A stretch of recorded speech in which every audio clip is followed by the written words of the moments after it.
Hi, my name is Gibson, and I'm the co-owner and creator of the Personal Development School.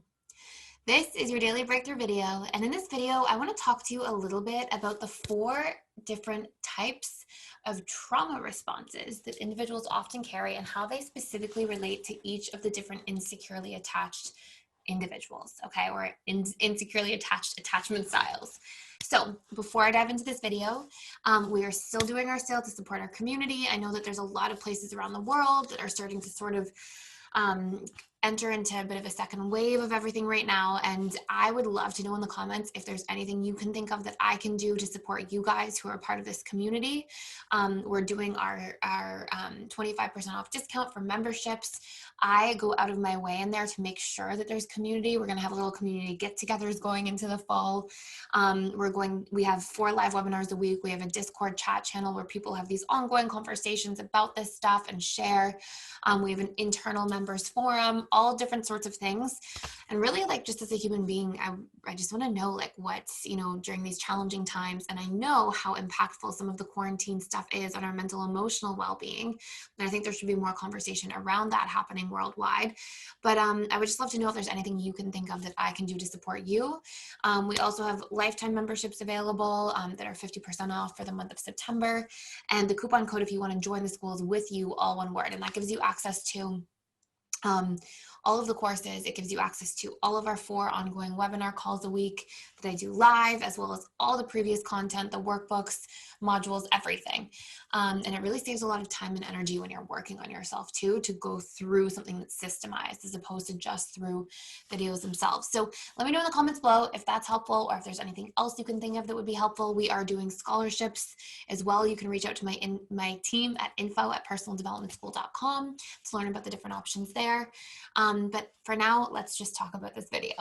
So when it comes to attachment styles, whenever we have a painful experience, and this is really all human beings, not just like attachment styles in general, but all human beings, we go through some kind of coping mechanism when we go through an emotional experience that we can't properly process. And usually we have these sort of knee-jerk reactions, and they can be easily categorized into 4 main areas. So this is our fight response, our flight response, our freeze response, which most people are really familiar with.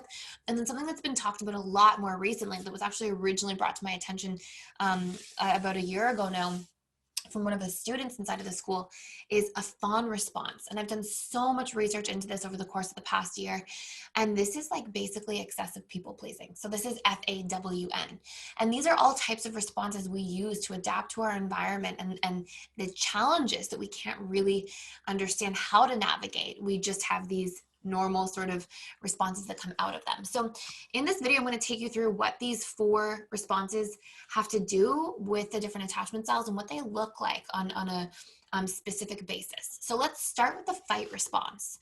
So fighting response can obviously be something big, like screaming or yelling or punching a hole in a wall or getting into a physical fight. But really, the way I see this often manifest where we have to pay attention is in the attack, defend mindset that people carry all day long. And this can be like, you're in a parking lot and somebody cuts you off and you're like, and you have this, like, you want to get out of your car and like yell, or you want to jump out of your seat or whatever it is, or you flip somebody off or something that's like basically some form of aggressive response that's insinuating to self at a subconscious level that it's me versus them and I have to fight my way through this experience. And this is actually not normal. So I know a lot of people like carry this or have this. I know I lived in this for a period of my life.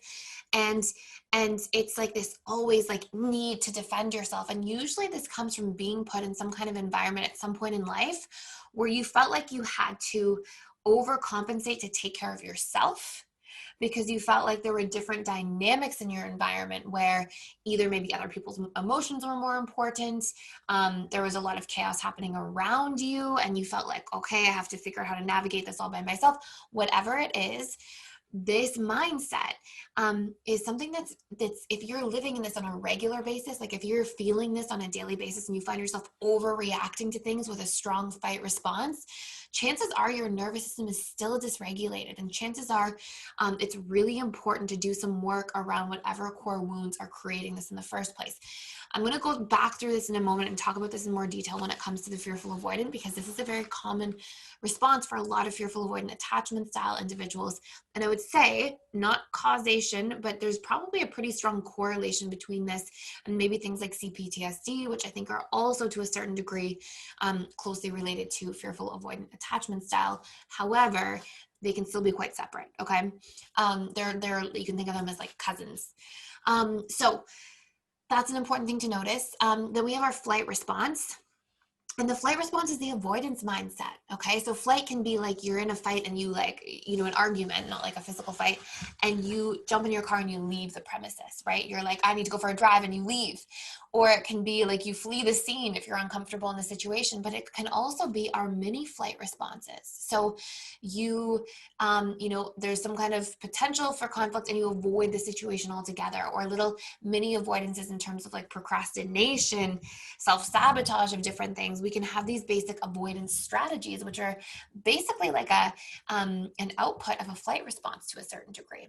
And let's take a guess at which attachment style that's most associated with, right? I'm going to save that for you if you don't already know, and you're going to find out.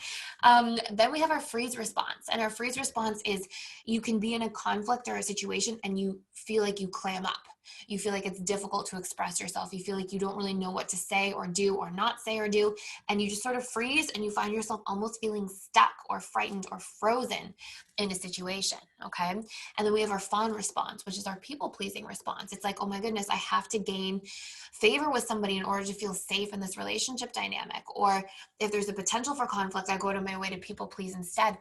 And, the challenging part about that is that as a byproduct of doing that, you kind of betray yourself. Like, let's say you're frustrated at somebody or with somebody too in a potential conflict, or you have an opinion or you have a boundary or something that needs to be said or shared, but instead you find yourself just repressing that and people pleasing instead. Or if you feel intimidated by an authority figure, or you feel uncomfortable in a situation, you find yourself in people pleasing mode as this sort of like set point that you enter into whenever you feel outside of your comfort zone. And there are lots of detrimental consequences to that, right? Like not getting seen and heard, not getting understood, not getting your point across, putting up with things that otherwise might not be okay with you or okay for you, saying yes when you mean no, and the self-betrayal that comes with that. So there's all these sort of dynamics that are born of this. And usually these strong responses we get are basically strategies we develop that somehow help us to work to navigate or avoid conflict in earlier life.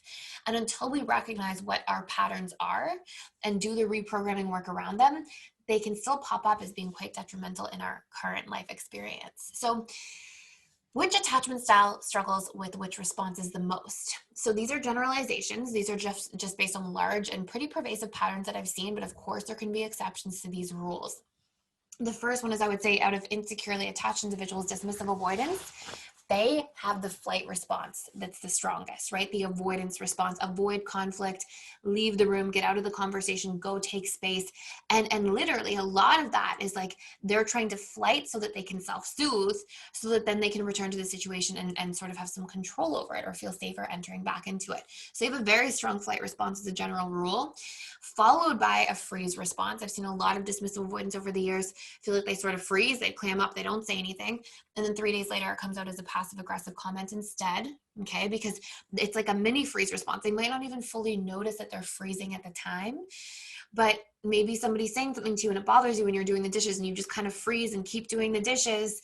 And then a few days later, you realize, actually, that hurt and that impacted me. And then you come out with some kind of passive aggression instead. The third one I would say is fight response. I would say that dismissive avoidants rarely have a fight response, but when they do, it's sort of an outburst and it can be very strong. And I think it's sort of that pent up anger and frustration for long periods of time. And if it's not getting a healthy outlet or it's not being processed, it's just a matter of time before something comes out in a not so nice way, just like with any other human being.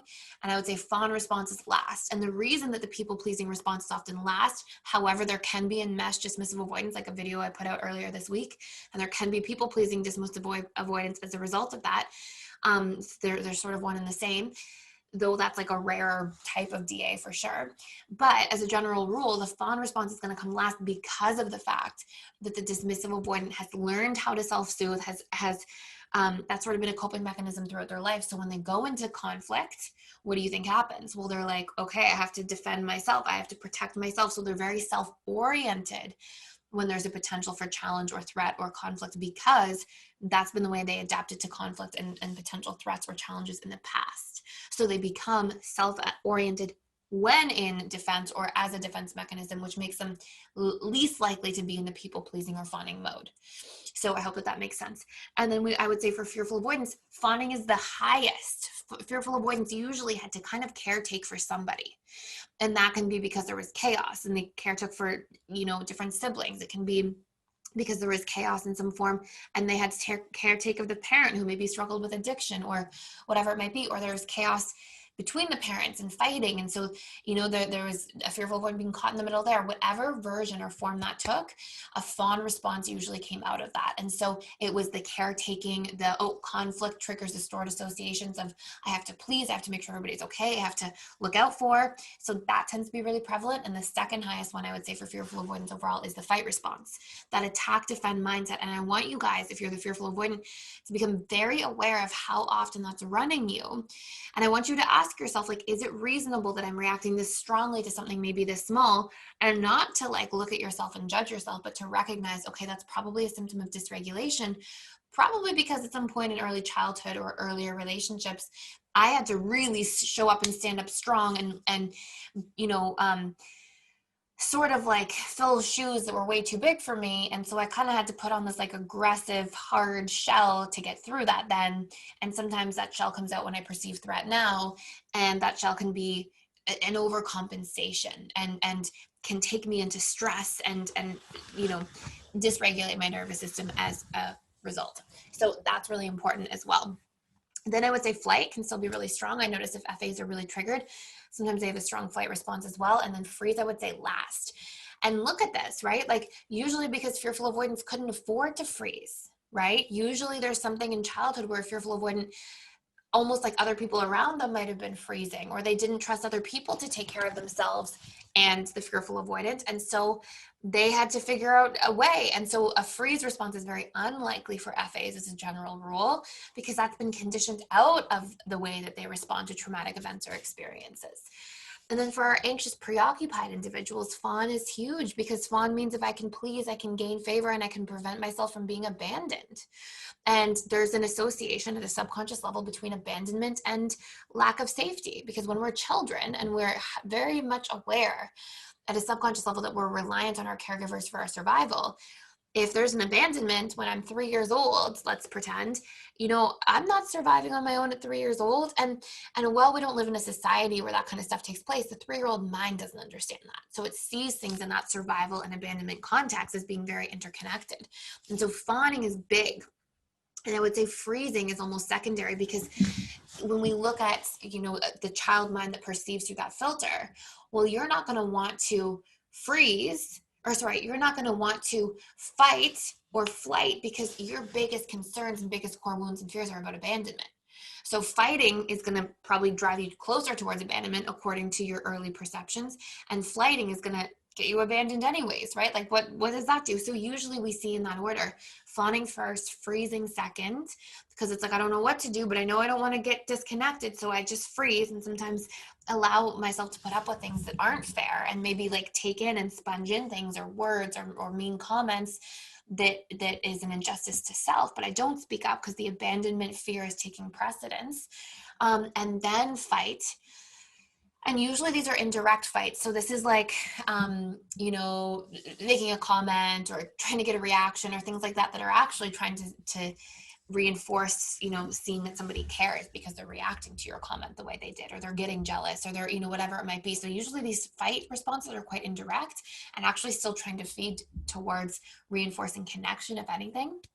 And then flight is last, because an anxious, preoccupied individual is not going to want to flee the scene when that, that's the closest way to get abandoned, like to actually physically and emotionally disconnect and be in separate places. So it's interesting because you can kind of gauge a little bit more about your attachment style from like what order your set of responses is as a general rule.